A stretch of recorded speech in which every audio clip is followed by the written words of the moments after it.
Hello and welcome, my gamer brethren from around the nation. I'm your co-host, Lucas, and with me, as always, is my good friend and co-host, David, or as he's known in most circles of the internet, Fake Donkey.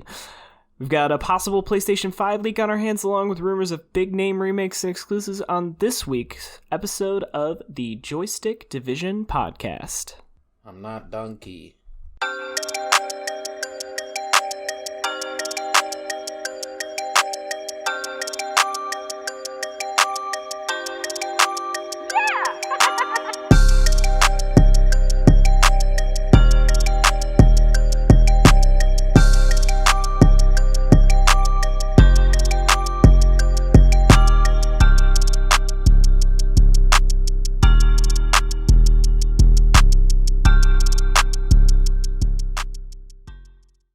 So, David, how have you been this week? I've been pretty good. I've been playing a lot of Elder Scrolls Online, and it's been fun. You know what? It's been fun. You diving into any of the expansions in particular? You just chilling like a villain and doing your dailies? I'm kind of embarrassed because I'm doing neither. I just run to the nearest quest marker and do the quest. Dude, I actually mostly just do quests in that game, honestly. I play it for the story, mostly. I'm just waiting for Greymore. Run through that.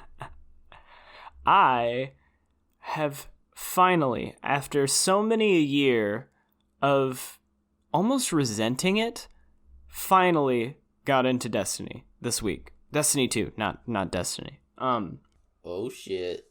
Yeah. I finally get it. I've tried to start playing Destiny. I can't even tell you how many times I've tried to start playing it, and I could never get into it. The quest markers I kind of hate, kind of still do, because sometimes they'll like change. Like I was doing the Red War campaign, I'm like looking for the Red War symbol. I was like, where the fuck is this quest? I don't even know. It's like, oh, it's at this place, but they changed the icon. Like, okay, that doesn't help me. But anyway, no, so I got into it this week, and I'm really digging it, man. Like, I didn't like the combat before, but now I'm playing a Warlock, and I fucking love it. Just, like, blasting people with... Oh, yeah. Just, like, blasting people with force powers is just dope as hell. So, yeah. I'm playing on all platforms. I literally jumped between Xbox, PS4, and my PC, like, all this weekend. Because I was just, like, sometimes I was working or, like, doing other stuff, so I was kind of jumping around. It's easy because it's free, so kind of wish it was on Switch, honestly. It'd be nice. You gotta hit me up someday. Shoot some bad guys together. Hell yeah, dude. Let's do it. All right, so David, I wanna introduce you to a little segment that we're gonna start doing here on the Joystick Division podcast called Question of the Week. Now, I know you're probably confused as to what that means, so I'll explain it to you. Each week, we're gonna do a question. Yeah, I know. Follow along. Just hold on. We're gonna answer it after we ask the question. Brain hurt. Can't compute. All right, so the question this week comes from yours truly. If you guys want to send in questions, you can either DM us on Twitter, tweet at us, or I'll have a little thing in the YouTube comments, like in the pinned comment, you can just respond to, and we might answer it, you know? Who knows? My question this week for you, David, is if you had unlimited funds to remaster a game exactly the way you want it, which game would you remaster and why? Morrowind. I should have felt that coming in my bones. Anything you would do in particular, or would you just stick strictly to the source material? I would get rid of that fucking dice combat. Morrowind is alien enough. It's different enough.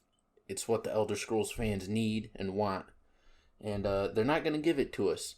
And the only thing we are going to get is recycled Skyrim in the Elder Scrolls 6 in fucking 5 more years. So, if I had the unlimited funds, I would remaster Morrowind perfectly and get it out tomorrow. All right, that is a tall order. Now, for me, if I could remaster any game in the entire world, this is going to be a really weird, kind of out there choice, but I think I would pick Gun. I really want to see a Gun remaster. I actually really fucking dug that game when it came out for, I think it was for the original Xbox. And I think it was on all platforms, but yeah. Yeah, I think it was on PS2 as well. Yeah. Just a really solid story, actually, like, and fun game. Just really dug it. I mean, now you have like Red Dead and stuff like that. That's way more elaborate, but I still think it would be cool. Just I know it's never gonna get remastered, so yeah. I don't know. Yeah, nobody's asking for that. Go home. Go home. I'm just kidding. I've never played it, so I don't know if it's good or not. I actually recommend it. Like, it's a little old now, but it's still worth a playthrough. Like, the story's really good. I have to check it out. So it's like cowboys and shit. Yeah. It's definitely it's like semi-open world, like not all the way, but pretty open. All right, David, you want to jump us into the Xbox news to start us off? All right, we got some interesting things for you this week. First off, Phil Spencer continues to try and push Xbox into the Japanese market as he tweeted this week. And I quote, "Amazing week in Japan talking Xbox Series X, Xbox Game Pass, and Xbox Project X Cloud with publishers and studios." I'm assuming Japanese publishers and studios. In Japan? Yeah, I would think so. He played announced and unannounced games, talked E3 2020, and discussed gaming's future. Always came away motivated by the amazing creative talent here in Japan. This is part of an ongoing effort to both market Xbox as more of a global brand and convince audiences that Xbox is a true destination for JRPGs. What do you think about all that, Lucas? Do you think Xbox stands a chance in the PlayStation-dominated island of Japan? I would say, first of all, that Nintendo probably dominates that even more than Sony. I don't know if that's true, but I would just imagine that it is. It's not. Really? Wow, that's actually kind of interesting. I saw numbers. If you want to go ahead and share your thoughts on that, I'm going to quick look up some numbers. Yeah, absolutely. I would just say that Xbox has tried to do this before. Tried to really break into the Japanese market, and it didn't go super great. But I think they're in a place now where they kind of have to. They're really bad at localization. So, like, there are things that people, like, if somebody buys, like, an Xbox in another country, sometimes they just, like, can't use certain features of the Xbox. So, like, those are localization features, like, things that are specific to your country. And, like, I know Japan has gotten, like, the same games with gold for the past, like, 9 months, like, a single game. They've gotten, like, literally 9 times. So, like, I think if they really start showing that they're serious about these other markets, that they might actually be able to break into them, because Xbox has got some great IPs that they can really, I think, sell. And I think, like, JRPGs could do really well on the Xbox platform. They just have to invest the time and the money into those studios and into that region. What are your thoughts on it? Well, according to this new information, I think you might be right. Oh, yeah? Yeah, check this shit out. I was wrong. I was completely wrong, by the way. You were right. Never doubting myself again. I'm just kidding. Now, this article's a little old, but the Switch has now sold 8.12 million units in Japan, while the PlayStation 4 has sold 6.91 million units. So a close second. Keep in mind that the PlayStation 4 has been available for 5 years in Japan, while the Switch has only been available for 2. Dang. Yeah, so, that's a pretty big gap. Yeah. So, I mean, yeah, I guess Nintendo's fucking pushing PlayStation around over there. I saw this thing a while back, and I don't know how much truth there is to this, so take it with a grain of salt, but that essentially Nintendo could not make money for, like, I want to say it was, like, 50 years and still, like, have money to spare. Like, that's how much they have in the vault. But you think about it, like, they don't really buy new studios or do anything like that. They literally just develop everything through what they have now. Yeah. And they've been around for fucking 80 years. Exactly. And, like, it doesn't matter if they have a down year. Like, I mean, the Wii U fucking bombed. Nobody bought that shit. But they turned around and came out with the Switch, and it's selling like hotcakes. So, right. Yeah. I don't know. It's like that shit doesn't seem to bother Nintendo. No, they're just like, all right, we'll try again, I guess. Yeah, do our best. And then they fucking come out with some crazy shit that everyone loves. Hell yeah. So you think Xbox has got a chance here, or are they just kind of banging their head against a wall. Between the PlayStation and the Switch, I think they're kind of banging their head against the wall. I mean, it's always good to try and push for that. I don't think Xbox will ever, in any fucking dimension, dominate Japan. No, but, I mean, no. if they get people to fucking... I mean, nothing bad can come out of it, pushing it, so... Yeah, like they don't have a huge market there. Even if they could carve out like a little corner of the market, I think it would be really beneficial. That's still good for Xbox, you know? Absolutely. All right. In other news, Rocksteady has been incredibly tight-lipped about their current project, but many theorize it's either a Superman or Justice League title, building off their well-received Arkham series, but it may end up being a Series X exclusive. The rumor comes away of NeoGAF user... NeoGAF? NeoGAF user Osiris Black, a leaker who has a relatively reliable history of leaking games. This is a pretty big one. Rocksteady has been very, very quiet. Like, people really want to know what they're working on, because they've been working on it for a long time now. I want to say, when did Arkham Knight come out? I want to say it was like 2016, something like that. I feel like it might even be older than that. Maybe 2015, maybe. I feel like the last release still released on 360. Like, it was Let's see. Arkham Knight was 2015. Yeah. Whoo. 5 Damn. years. So yeah, they've been working on this game. My theory, probably Justice League, if they've been working on it for that long.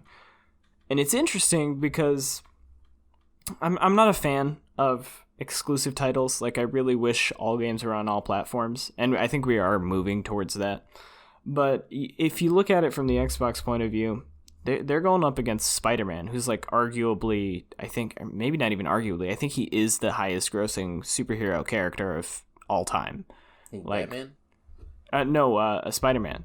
I would imagine the second one is probably Batman. So if you could get the entire DC universe, that would kind of help balance out that Spider-Man title that Insomniac is just kind of killing it with over on Sony's platform. And like, that could be badass. Like, if it's not done like the terrible Avengers game that's coming up that I am worried is not gonna be that good. But no, for sure. Like, I think Rocksteady would probably do a kick-ass job with it. And I mean, I just don't know that a whole Superman game would be that fun, because Superman's just kind of OP, you know? Right. Like, maybe I'm wrong. Maybe you could do it in a way that would be awesome. I'm sure there is a way, but... I remember back in the day, I think on the PlayStation 3, like when it first came out, I was playing some Superman game, and it was fucking... I mean, I was just a kid, but it was loads of fun, just flying around, shooting shit with your laser eyes, fucking blowing up buildings. Yeah, it would have to not take itself very seriously in that way. Like, it would have to just be kind of like...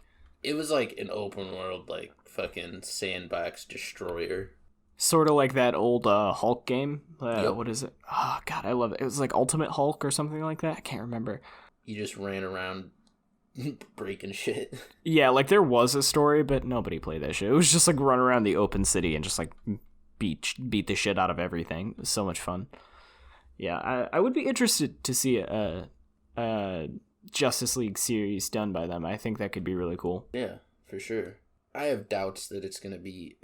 If it is what they're working on, I don't think it's going to be an exclusive. Because Xbox would have... Microsoft would have to throw an insane amount of money at Warner Brothers. Well, yeah, no, that's true. And for I sure. don't think, and Warner Brothers hasn't ever done that in the past. And like, I just don't think Microsoft would be willing to throw that much money at something like this. They do have an insane amount of money. Well, yeah, but no, I see what you're saying. I don't think the returns would be worth what they'd have to pay to get it exclusively. Definitely. And I kind of hope it's not. I really, like I said, I'm not really a huge fan of exclusives. I kind of want all games to be on all platforms so people can just play what they prefer, you know? We can stop having this stupid ass argument. We're all gamers. Everybody love everybody. Now my favorite bit of news for this week. Oh, yeah. A Star Wars Knights of the Old Republic remake is now on the table. I repeat, a Star Wars Knights of the Old Republic remake is now on the table, according to Editor-in-Chief of Cinelink's Jordan Mason. The original game was released exclusively for Xbox in 2003, but now the rights of the Star Wars IP for game development belong to EA. Wah wah. So it is unclear who would develop and publish this game. This initially surfaced via the same source in 2015, so it's possible this could be a big reveal at the Microsoft conference this year. Now, I am fucking pumped. Hell yes, dude. I would be so down for this because, like, I have so much nostalgia for that game. It was just such a great RPG in general, and it doesn't particularly hold up from a gameplay standpoint nowadays. So I would really love to see this done justice and done and updated, just like to a AAA standard for the current gen. Like that would be so cool. I would love to see that. I don't know how that would work with EA. Just simply like I really don't know. But maybe their thinking is, hey, we can have another studio develop this, make a ton of money while we're still working on like Fallen Order 2 or Republic Commandos or whatever the hell they're working on. I do know, I think Fallen Order might have changed EA's mind, because I remember reading something a couple months ago about how EA and Lucasfilm did not want to do Fallen Order. They're like, no one wants a single player game. We're not going to sell blah, blah, blah, blah. And then it was a fucking big success. So maybe that did just enough for them that they're really fucking considering doing this, which would be a huge win for them if they could do it and pull it off right. Yeah, it absolutely would be. And not to mention that they put the dude who was in charge of Respawn in charge of all of like the development for like Star Wars and stuff like that. Maybe even like all their studios. I don't even remember. Really? Yeah, they moved him way up. So, and Respawn has always had like a lot of leeway under the EA umbrella, like compared to other studios. They kind of do whatever the hell they want because they keep just hitting home runs. Like Titanfall 2 was a really good game, and then they did Apex Legends, you know, just that little thing you probably never even heard of. And then, yeah, they hit it out of the park with Fallen Order. So I'm really interested to see what they come out with. I'm really partial to a Republic Commando remake. I would like to see that. If you guys are listening out there, I would please do that. But I would also obviously love to see a Knights of the Old Republic thing. That would be, that'd be cool. Apparently, oh wow. So according to this rumor, the Knights of the Old Republic remake is in development. Yes. Wow. Okay. It's That's awesome, man. I thought yes. It was just like we heard they might consider making this, but no, it's rumored to be in fucking development. No, yeah, it was originally being kicked around in 2015, and this dude said like, "Hey, this is gonna get made," and then now in 2020, oh my god, are we in 2020? Oh, whew. Time flies when you're having fun. No, I wasn't. I need to sit down. But now in 2020, he's saying like, yeah, it's in development. So I'm not saying they've been working on it for the whole time, but like, and this is assuming that this rumor is correct. That's just, we're operating under that assumption. I'm not saying they've been working on it the whole time, but that's 5 years right there. That's a long time for something to develop, you know? Right. So it probably wasn't being developed for the whole time, but yeah, I love that allegedly, it's not necessarily a remake, but a reimagining, because they say they want to take things from both KOTORs, mash them in with the new current Star Wars canon, and kind of make their own game out of it. So not only will it be, you know, a great new single player Star Wars game, it'll be an original new Star Wars game with new characters, new stories, I'm assuming. So that's kind of cool. That would be really cool. I'm a little weary about them changing stuff, but if it's done tastefully and correctly, I would love to see some new Star Wars stuff. Because I feel like the problem with all of this new Star Wars media, whether it be the movies or the games or whatever, it just feels really safe. You know what I mean? And not like, I don't mean like Last Jedi, backflip off the wall, reject everything, just do the opposite of everything, because I don't think that's necessarily more creative. Just like, oh, I'll do the opposite of everything you're expecting. I don't know that that's like better. Yeah. For me, I would love to see people just like maybe write some new stuff in the Star Wars universe, man. Like, use some old elements and write your own stories. It doesn't have to be, oh, let's just do the original trilogy again. Oh, let's remake this again. Like, just do your own thing. Write something interesting and cool. And do more with the Grey Jedi, for God's sake. They're so interesting. Like, yes. God. Qui-Gon's the best. Yeah.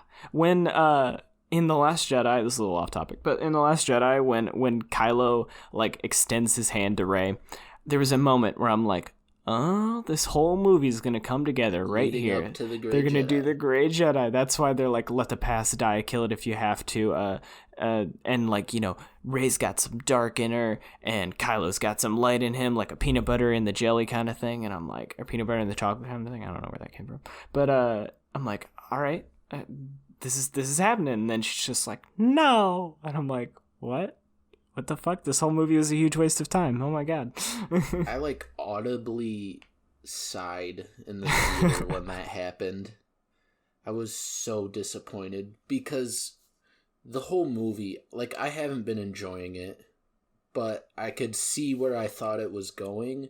And I was like, all right, this is the moment I've been waiting for. It's going to happen. It's going to be amazing. And then there's that huge letdown. You know, just it fucking crushed me, dude. Yeah, it amazes me because, like, that whole movie is just such a slow, boring burn. And, like, even if you can justify the actions of the characters in it, which, if you can have a conversation between two characters in the same room and there's no reason they can't have that conversation, then it's stupid. And I understand she's like, oh, she thought there was a spy aboard the ship, so she couldn't tell Poe. But it's like, okay, but they never mention that or talk about it in any capacity, but sure. And if the Empire is literally chasing them, why does it matter if they know where she is, like where they are? Right. Like, it's that's a whole nother video though. We could go fucking hours into this fucking troglodyte of a film. It absolutely is. But all I wanted to say is, like, it amazes me how much the first 5 minutes of that with what's her name's sister, what's her name, the Rose. Rose. Yeah, Rose Tico. Where she's like, her sister. In the vacuum of space, but not. Yeah, and she's like dropping the bombs and stuff like that. Like, that is better than the entire movie. Like, it bothers me how much better it is than the rest of the film. And it doesn't even have to make sense. Like, maybe the bombs had little thrusters that forced them down. Maybe they were magnetic to the fucking dreadnought. But, like, no one was asking these questions while it was happening because it was cool. It was cool, and her character was interesting. She had more character development than Rose did in the entire movie. Like, all Rose does in that movie is have a few, like, bad lines of dialogue and, like, rape kiss John Boyega at the end.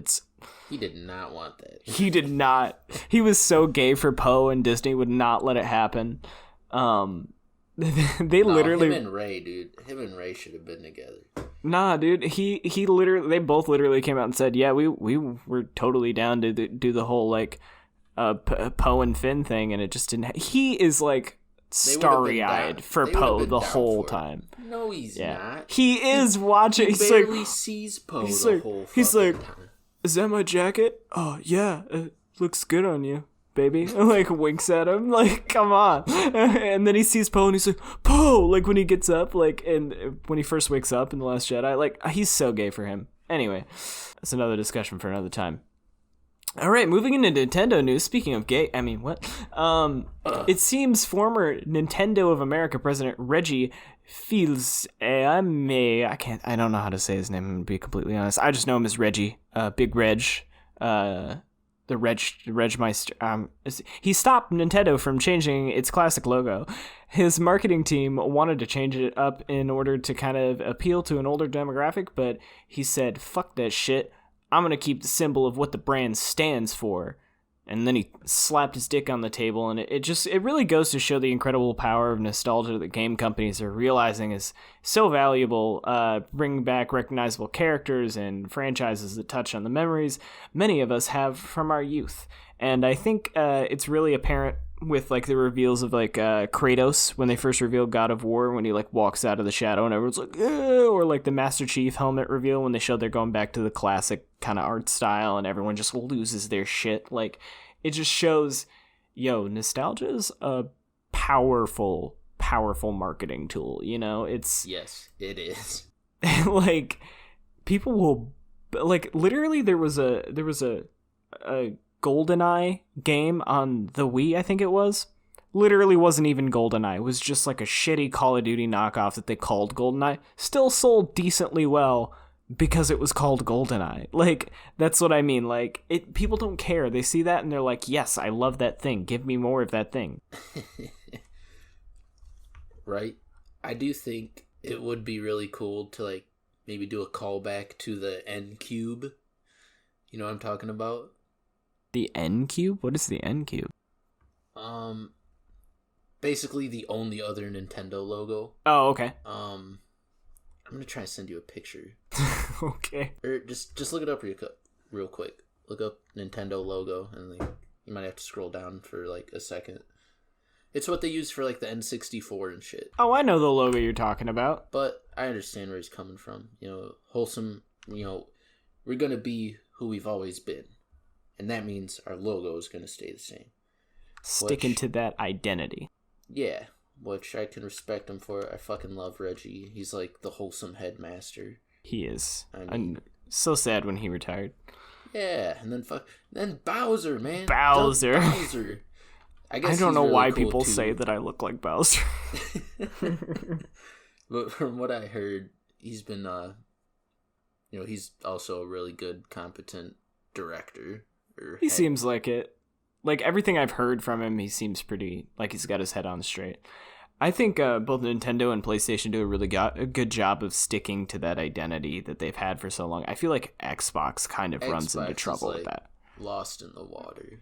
Yeah, they've kind of gone all over the place. I want them, with this Series X, to bring back that fucking 90s marketing where Xbox was like the cool gamer console for all the adult people. It was like fucking just kids with spiked up gel in their hair and skateboards over their back going, hey bros, do you want to fucking bro down and shotgun some beers and play some Xbox? Because that's what I want to do. Bring that shit back. That's what I want. That'd be amazing. I would, fuck yeah, dude. It could be all those commercials, just do like parodies of all that shit. Oh my god.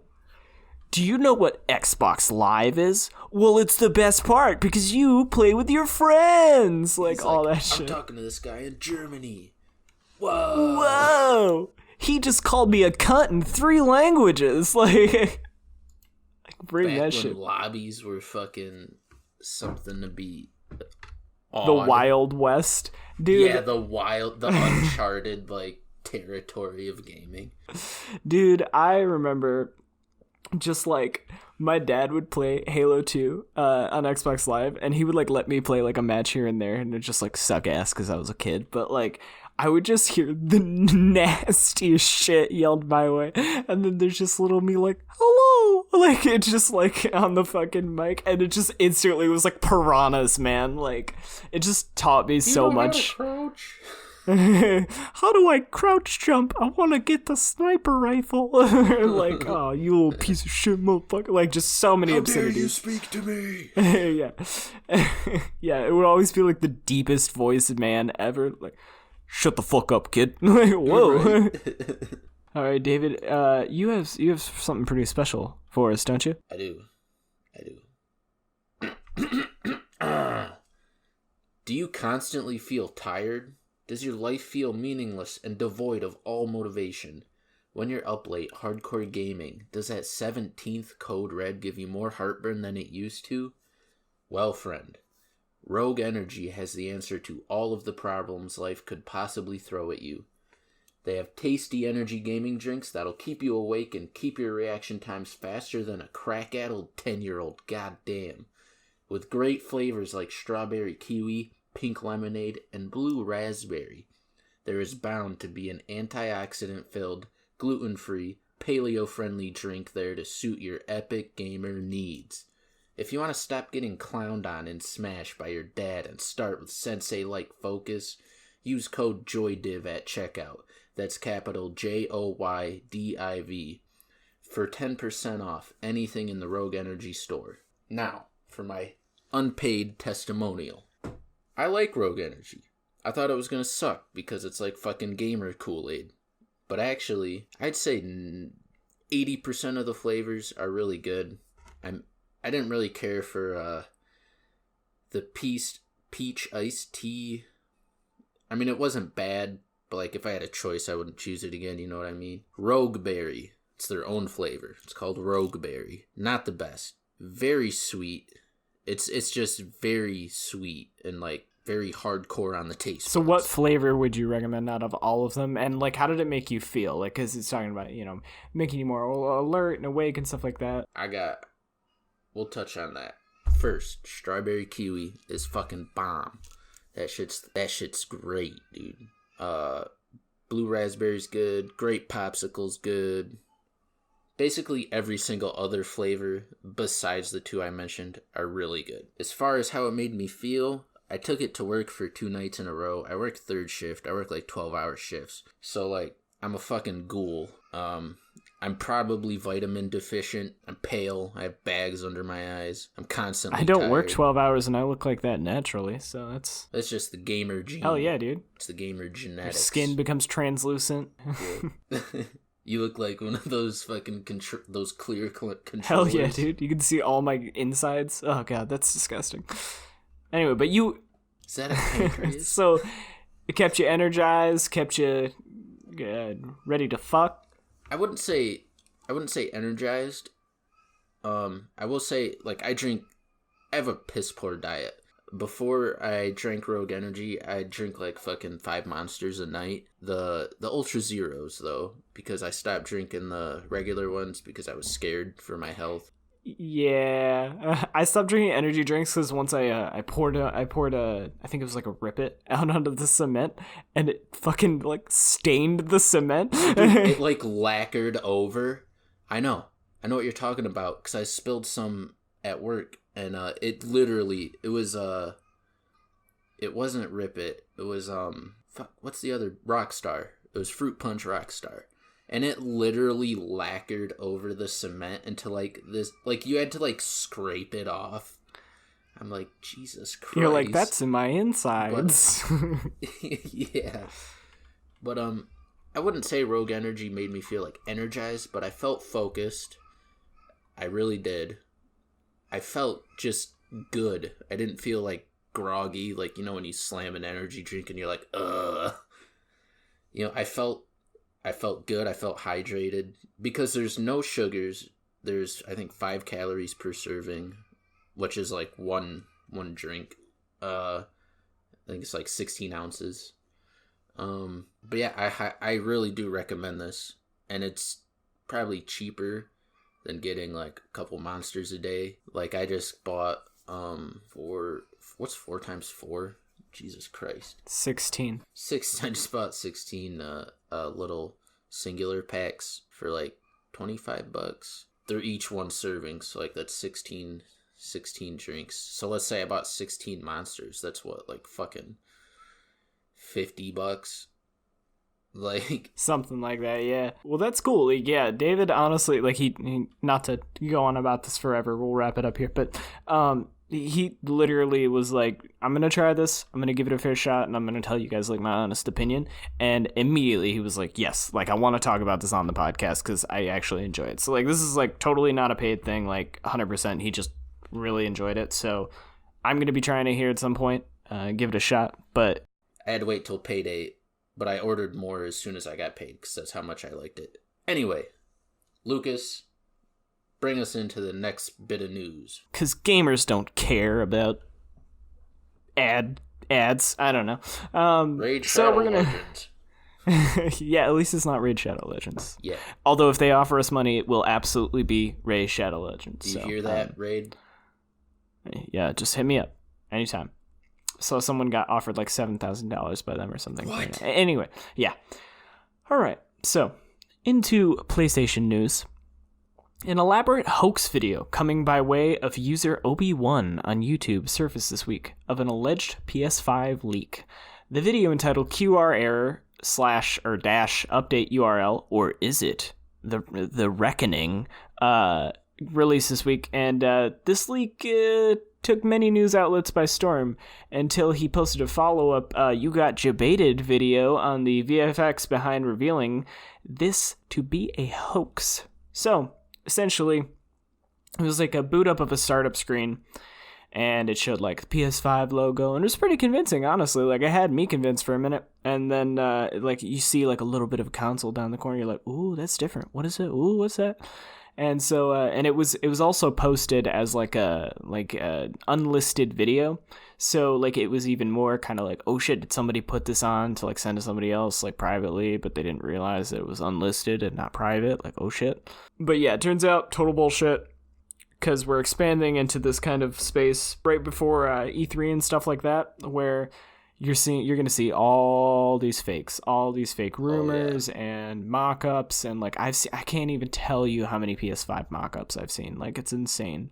You're not going to know until the console comes out if any of them were right, which most likely they won't be. I remember leaks of the Xbox 720 back in the day, and they were like floating spheres and stuff, like just crazy shit. It's like, no one's ever going to make that. So, it does warm my heart to see the tradition is being kept up. And now with like today's technology, it's actually a little more convincing. But yeah, no, take everything you see like that with just a grain of salt, honestly. They also confirmed that there's no PS5 reveal event on the 5th, like some people were saying. So it's probably going to end up being later in the month. Man. Yeah, that's kind of an offshoot of this. But yeah, so I'm guessing it'll probably be later in the month, but nobody really knows for sure until Sony comes out and says, come watch it this time or whatever. David, anything to add on that? No. Eloquent. So, Sony looks to be giving Kojima another shot at a title, as an unconfirmed rumor stemming from Emery Kaya on Twitter states that Sony is currently working on a horror IP from a very well-known director. That's a quote. This is no surprise, as Kojima's brief 2014 teaser PT, a demo for the never-created Silent Hill game, which was actually in association with Guillermo del Toro, a lot of people don't know that, exploded in popularity and still considered to be one of the best pieces of horror media to exist. Now, David, have you ever played PT or like watched people play PT? I played PT the day it dropped, actually the night it dropped, and it was fucking terrifying, and I was scared, and it was beautiful, and bring back Kojima, you stupid bastards. Yeah, absolutely. It was. I played it a little bit, and I was like, no. I don't really do horror in general. Like, I don't like feeling like I'm about to piss my pants. I think every time I like go around a corner. Right? But that shit was. Phone. Yeah, no. The only relatively horror-ish games I've gotten through are Fear, Fear 2, and I hated Fear 3, so I didn't get through that one. But Hellblade also. Hellblade is hella scary and like takes away your senses and stuff at certain points. God, I love that game. I could talk about that game for hours. But anyway, no, I generally don't play horror games, but holy shit, if you have not experienced PT and you have just a night where you and your friends kind of want to like shit yourselves, play it. It is so good. I would love to see him finally get to do like a full game. You know, there were such elaborate puzzles in that game that people were literally like finding out so much later, like, oh, if you say this name into your PlayStation controller, Mike, at this point it unlocks like this thing. And it was like so intricate. That's something we haven't seen in gaming for like a long ass time. Yeah, I absolutely. love shit like that. Exactly. I love stuff people find years later and go, what the fuck? This was in here the whole time? Like, oh my god. Right? Yeah, it's really cool to see. It just adds a whole nother level of like metaphysical gameplay. Yeah, it makes it feel almost like maybe this was like a cursed, like you always see the movies, there's like, oh, this is a cursed like VHS tape and everyone who watches it like their eyes fall out or something, whatever. It sort of lends that kind of like horror mystique to it, I think. Like it brings it a little bit more into like the real world, like your real voice interacting with this game caused this reaction, and that just makes it that much more like scarier and cool. It does, absolutely. And it's sort of like, it adds to the community aspect too, because people are coming together like, oh, this happened when I did this. Oh shit, you did this? Well, I did this. And it's like, they kind of have to piece it together. It's really cool to watch that kind of stuff. Like, I know the Black Ops zombie stuff was a lot like that. I'm not a big Call of Duty guy, but I know that was like, yeah, it was like the community was really working towards unlocking all those like, are they Easter eggs or something like that? I always hated zombies, so I don't know.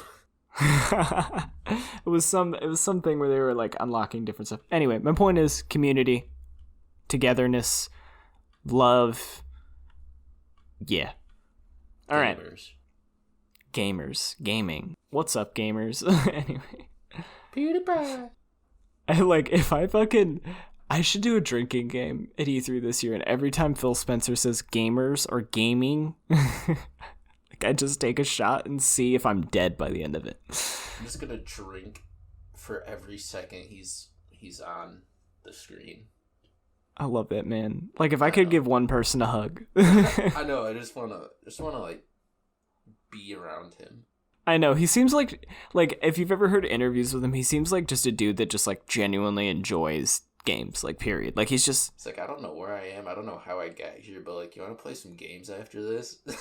Yeah, he does. He seems like he just really enjoys games, and he's like, I'm just happy to be like in charge of what, like, all this shit. This is so cool. Like, it's really awesome to see somebody actually like, because every CEO you see is like, all right, well, the corporate structure dictates that we sell this to gamers, so gamers, do you want this? And it's like, they're so out of touch. And I'm like, he just seems like he's like, yeah, dude, me and the boys threw back some Destiny last night, smashed some 40s and fucking did that strike. 2 goes, man, 2 goes, you know what I'm saying? In other PlayStation news, speaking of Phil Spencer, Blue Point Games, responsible for remasters such as Shadow of the Colossus and the Nathan Drake Collection, have announced that they're expanding their studio to 90 developers to work on their most ambitious title yet for the upcoming PS5.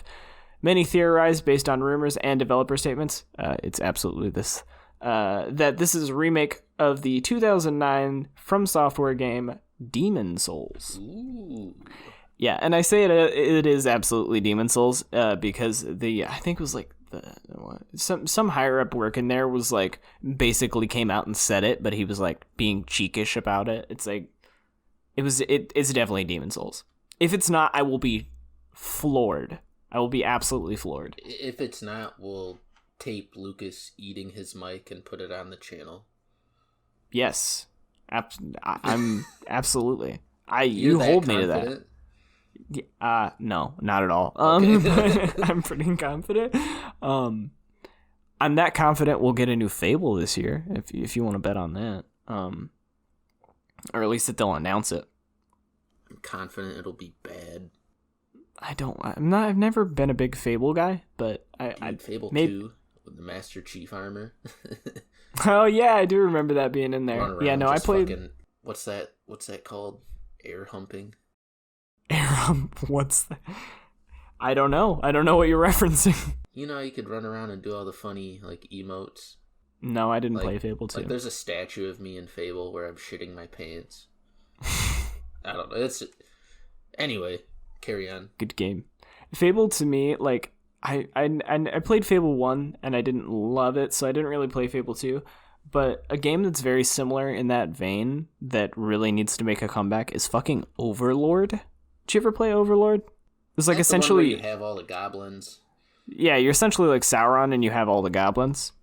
A lot of fun. Really cool little universe. I played it when I was like really little and not a lot of it, so I can't speak on it.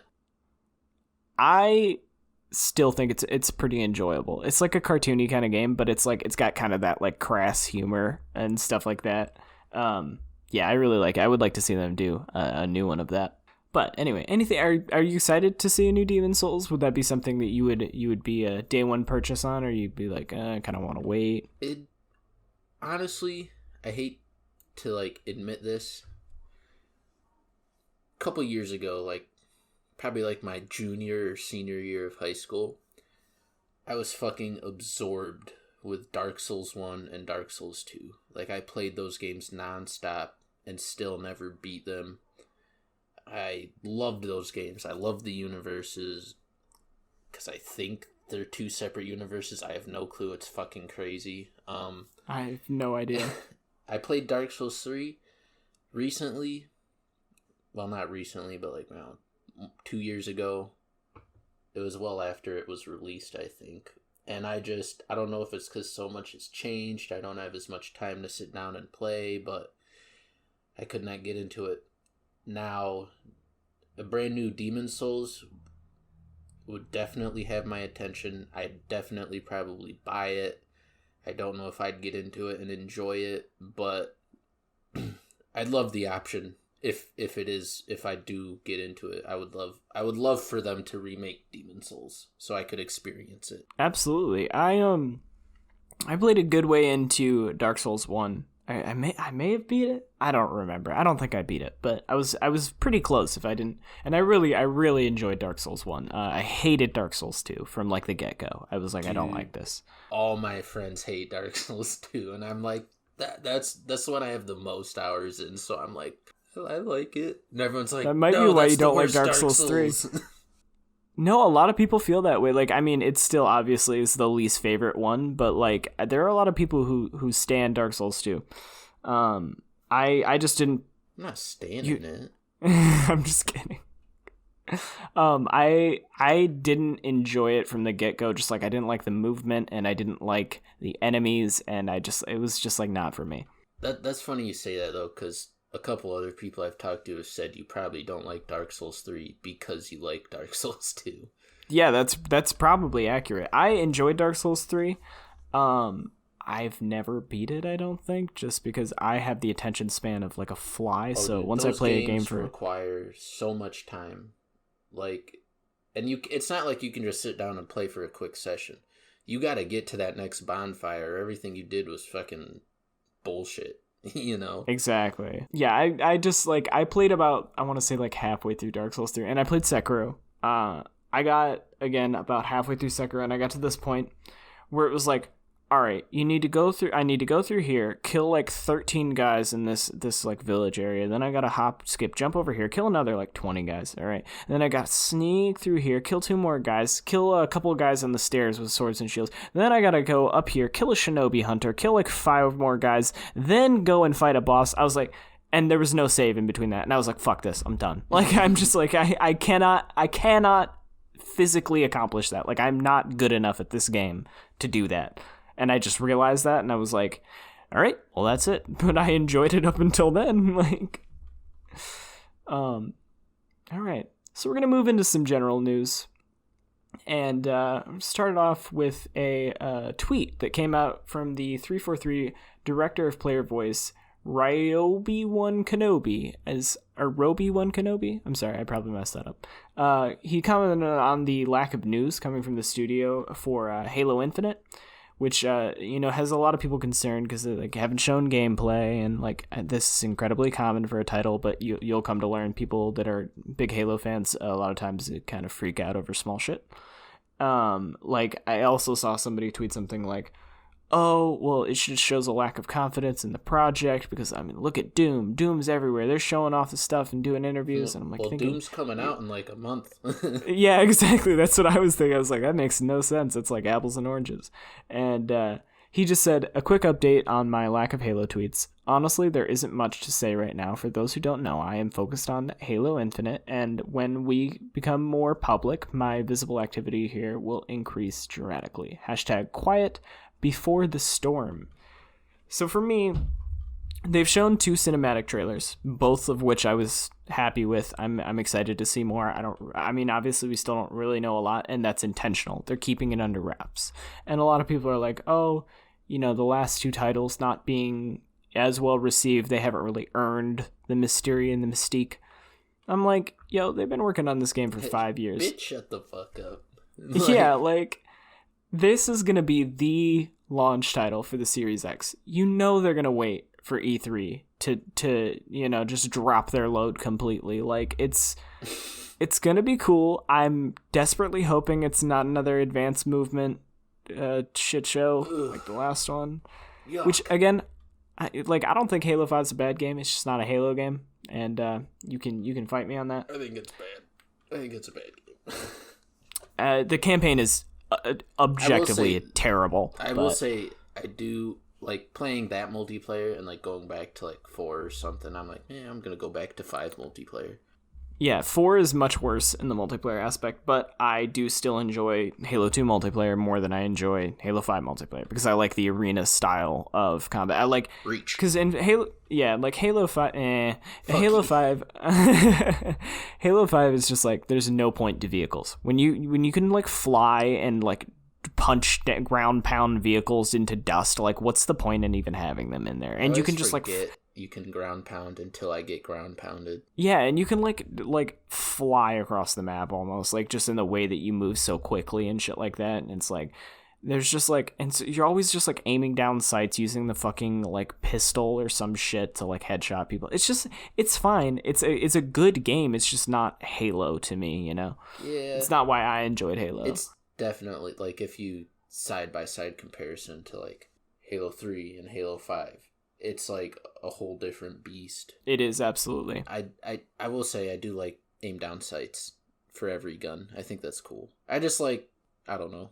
I play a lot of Call of Duty, so that might be it. I feel like in arena shooters, it just turns them into more of like a aim down sights, like shoot people from across the map kind of thing. I don't like, okay, if they came out and like everything else was very classic, like the movement was classic, they brought back like dual wielding and shit like that, and they were like, we're really just going to focus on making it feel. It's not like the aim down sights is good. No, it's like I would be fine if aim down sights was in there. I'd be fine if like sprint was in there. I don't want them in there, but like if they are there, I'm still going to play it. It's still a Halo game, but anyway. Are you concerned about the lack of news at all, or do you think they're just kind of playing it close to the vest? Honestly, I'm not concerned at all. I think from all of the like research you and I have done together on just Halo Infinite alone, even like way before this podcast was even an idea, I am extremely confident in 343, and I think they're going to knock it out of the park with this one. I do too. Everything I've seen from them has been just so good. Like the teaser trailer last year with like the pilot and stuff just showed like, okay, we're focusing on good writing. Like the 2 minutes of that trailer was better than anything in Halo 5. So I'm very excited to see what they come out with. All right, we're moving on. Microsoft execs make an appearance at the opening of the new Techland studio after rumors circulate of a buyout. This comes just a week after the delay of the upcoming title Dying Light 2. And credit to @KidsMove on Twitter for the find. This just came across my feed last night. And it's just a couple of dudes from Microsoft making a speech at the new Techland studio. And this could mean nothing, whatever. But there's been rumors of Techland being bought out by people. And to me, I don't know. To me, they're still kind of a small studio, even though Dying Light was a very big success. They're doing this ambitious new title, and they go, what is the tip off for me? And again, take this with a grain of salt, but this is just kind of my thought on it. What's kind of a tip off for me is when they announced the delay for Dying Light 2, they didn't give like a ballpark estimate at all of when it was going to be coming out again. It was delayed indefinitely. Yeah, they said, we'll let you know when we're ready to say more. And that was right before this. So I don't know. It just seems a little... It sounds like someone's going through a little transition. Yeah, exactly. And like if you have a big ambitious title that you probably overpromised and don't want to underdeliver on, you go to the dude with the most money, and that's Microsoft. Oh yeah. So maybe not. Would you like to see them fall into the Xbox Game Studios banner, or would you like to just let them stay independent? Of course I would. I am an Xbox shill. I want Xbox to monopolize the game market. Oh no, we don't want that. I want Sony is very well known for being incredibly hands off with their studios and kind of letting them do what they think is best creatively. And I've heard that under Phil Spencer, under the Xbox Game Studios banner, this is not back in the day, because back in the day they were all up in all the developers shit. But now I've heard that it's very much, he's very hands off, like, make what you think is cool, we'll fund it, just make good games. That's and good. That is, yeah, like that is what needs to happen. Leave the creativity to creators, leave the business to the business people. Right. Like, you need both, but they need to stay separate. We see how that works out with EA. I mean, they're like, we're gonna fucking put you under a scope and give us multiplayer. Everyone wants multiplayer and loot boxes. Yeah, loot boxes. I got a gun to your fucking head. You better get this game out. And it's like, yeah, no one likes EA now. So how'd that go for you guys? Yeah, I think it's a good move to just kind of be hands off with it for sure. If you're a big Doom fan, this one will be some good news. id Software's Hugo Martin did a deep dive with NoClip on YouTube into the design process of the demons from the upcoming Doom Eternal. And this was really cool. He goes into how they brought all the old demons from Doom 2 into Doom Eternal and all of the new ones, and kind of just like what their function is in the game in relation to the player and in the sandbox and all that different stuff. And it's really fascinating because the dude is so passionate about it, and it's so cool to hear him talk about just kind of the psychology of Doom. So if you're a big Doom person, highly recommend you check it out. David, you have anything on Doom? Not necessarily on Doom, but NoClip does great content, and I think this, is just a really cool, like you said, a little deep dive on, more behind the scenes shit with Doom. Very specific, very specific. Very Pacific. Pacific, a very Pacific video about the demons. And I like shit like that. Like, it's not just, a broad, okay, this is how we develop the game. Like, just talk about one aspect and go into detail on it. And, NoClip's very good at that.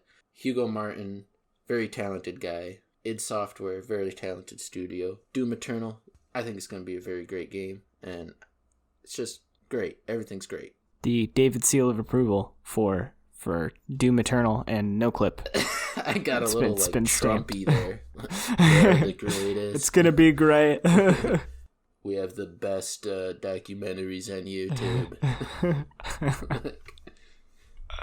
If you're a Resident Evil fan, this might actually be a little bit of bad news, but according to a well-known, I don't know if he's well-known, but Aesthetic Gamer, he made a post on Twitter saying this, and I quote, "There was a version of RE8 that was in development since late 2016, though it went on pause during 2017 due to needing more hands-on for RE7's DLC and RE2, which was behind schedule at the time. Still, there was a version of RE8 that was in the works for a few years. However, actually got officially scrapped, and the project rebooted only like 6 to 7 months ago, so the final RE8 version hasn't been in development for a full year yet. Now, these reboots often go faster because some assets and such are carried over, but don't expect RE8 anytime soon." This doesn't really come as a big surprise for me. Their remakes are selling like hotcakes, and that seems to be what everyone wants. And, just take your time. Make a good Resident Evil 8. Like, I don't see the reason to rush it. Yeah, and apparently 7 was amazing. I think that's the one where, like, you're in the fucking middle of the bayou or some shit, and you go in this house, and there's, like, the chainsaw lady. Biohazard, I think it's called? Yeah. It's, Yeah, Resident Evil 7 Biohazard. Yeah, I would recommend that game. It's the only Resident Evil I played even part of, and I really enjoyed it. It scared me. I couldn't beat it. It scared me. It's spooky, dude. But, like, I'm a big baby, so. Oh, yeah, no, I mentioned my pee-pee poo-poo time with horror games, so, yeah, for sure. All right. So. He said pee-pee poo-poo on the podcast. Never gonna live that down. All right. Rumors of a new Spyro game set to launch alongside the PS5 are circulating. The game is allegedly being developed by Toys for Bob, which is just a hell of a studio name. Can we just take a minute to dissect that? What the fuck? Where did that even come from? Anyway. Sounds like apparently poo-poo. Toys for Bob's Pee Pee Poo Poo will be published by Activision in Q2 of 2021. So, new Spyro game, apparently. Possibly. Everyone loves Spyro, man. Yeah, it's fine. Oh, okay. Some it's people whatever. love Spyro. I don't hate Spyro, it's just like, it's whatever. I want to see Sly Cooper come back. I would be down for a new Sly Cooper, man. I used to have the demo disc. You remember when they used to send those out with like the PlayStation I love magazines? demo discs. They sent them out with all the magazines, and they were amazing. And you got all these weird ass games that you never would have tried otherwise. And like, I still some of them to this day I believe are a fever dream and didn't actually exist. Right? Yeah, just some of the weirdest shit. But Sly Cooper was on one of those demo discs, and I used to play that shit all the time when I was little. But, hell yeah. I digress. I think good for Toys for Bob. Spyro sounds cool. I mean, if they can land this, that'll probably get them up there. Activision, they're pretty big publisher. Hopefully they don't turn into some FPS fucking looter shooter. Fucking, you gotta buy this knife with this skin for Spyro to get a flaming helmet. And then that unlocks the season pass, which is another $150. Another $20 will show you Spyro's kill-death ratio. Absolutely. That's the dumbest shit I've ever seen. Call of Duty. Oh my god. But people keep talking about like, oh, like if we could bring back a series for the PlayStation, I would want Infamous to come back. No. Yuck. God, no. Why would you want Infamous? Out of all the good games in PlayStation's catalog, you want Infamous? Dude, I would take Resistance. Hell, I would take Killzone over Infamous. I saw that poll or whatever, and I voted for Killzone. Like, I don't harbor any love for Killzone, but I really just throwback. Like, yeah, to the one episode ago. Yeah, no, Infamous just like I was like, ooh, you get to shock people. This is fun, and then that's the whole game. It's like, oh. Does this end? Is there other things I can do? Nope, it's just worse prototype. Like, way worse prototype. God, bring back Prototype. Dude, Speaking of games to bring back, holy shit. That's a game I was always in love with the marketing and, like, the idea. I just never got a chance to play them. Dude, you could fucking eat an old man and absorb his life force and become him. And then you could go into a crowd of people and just cut them into little pieces. Just absolutely eviscerate them. Wow. Incredible game. 10 out of 10. Dude, you know what needs a reboot? I can't believe I haven't thought of this before. Manhunt. No. Do you remember that game? I do. I remember how incredibly, like, controversial it was, and now it's like, that's nothing. Like, that's nothing.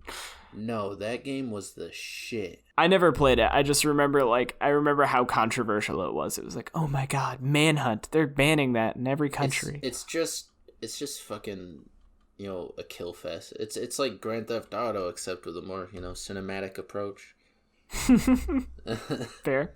But, like, you could, like, walk up behind some dude. He's, like, pissing in the alley. And you fucking wrap a bag around his face, choke him out, and beat him with a baseball bat. So, like Hitman, but without the money. Yeah. What the story is, you're, like, I think you're, like, either abducted or, like, so there's, like, this director. Basically, you're forced to star in this snuff film, and you, like, kill your way out of it. And you eventually, at the end of Hitman 2, I think you, like, kill the director. The end of Hitman 2? Or Manhunt. I'm sorry. That's all good.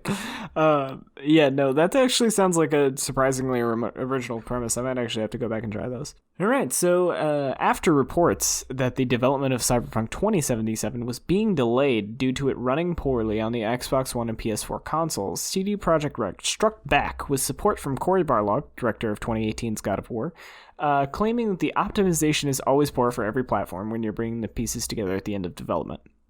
So this isn't a huge story. There's just a bunch of articles that came out like, oh, Cyberpunk was delayed because old consoles, and this bullshit about old consoles are gonna hold back new consoles, which is bullshit. And we've talked about how it's bullshit. So no, this isn't true. Games, essentially, the way they're developed is everyone develops their pieces kind of individually, and then there will be little sections that are together, and then at the end they kind of bring it all together into one big piece. So generally, there's going to be some issues when you put that all together. There's going to be some bugs. It's going to run like shit. That's where all the bug fixing comes into place, because they're bringing all these elements into one thing that they've never been put together before. So obviously there's going to be bugs. I mean, that's just normal. Yeah, absolutely. So a little bit of panic for no reason there, but I digress. Our next story comes by way of Twitter, again, of course, because that's where things happen.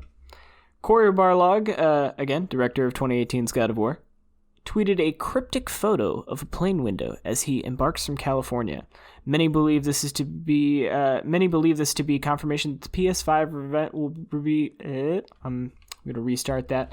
Many believe this to be confirmation that the PS5 reveal event will be soon, as many other Sony executives have been spotted in New York where the event is to take place. And we've talked about how that is not going to happen as of today, but it is interesting. He probably is on his way to New York just to start setting stuff up. I'm sure they have to get a ton of stuff lined up and get it just right and tweak their conference to be exactly the way they want it. So my guess is you're probably going to see a God of War 2 reveal.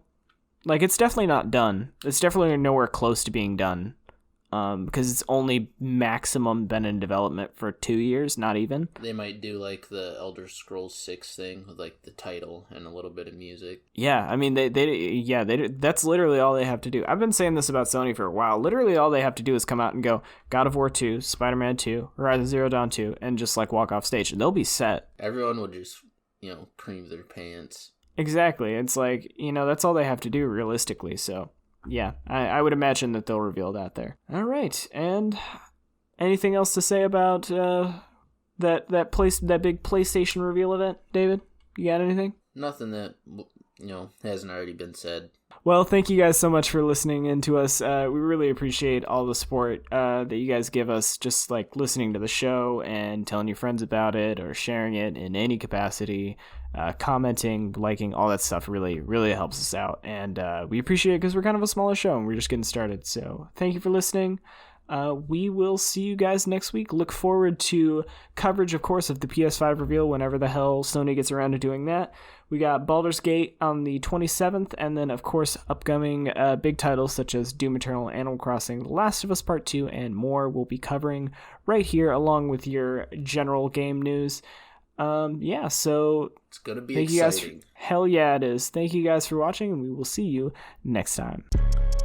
Thanks for tuning in to the Joystick Division podcast. If you have questions you'd like us to answer on the show, tweet them at us at JoystickDP. If you'd like to support the show, please leave us a review, like, or subscribe. All of those things help the show immensely, and we appreciate all of you. Thanks for listening.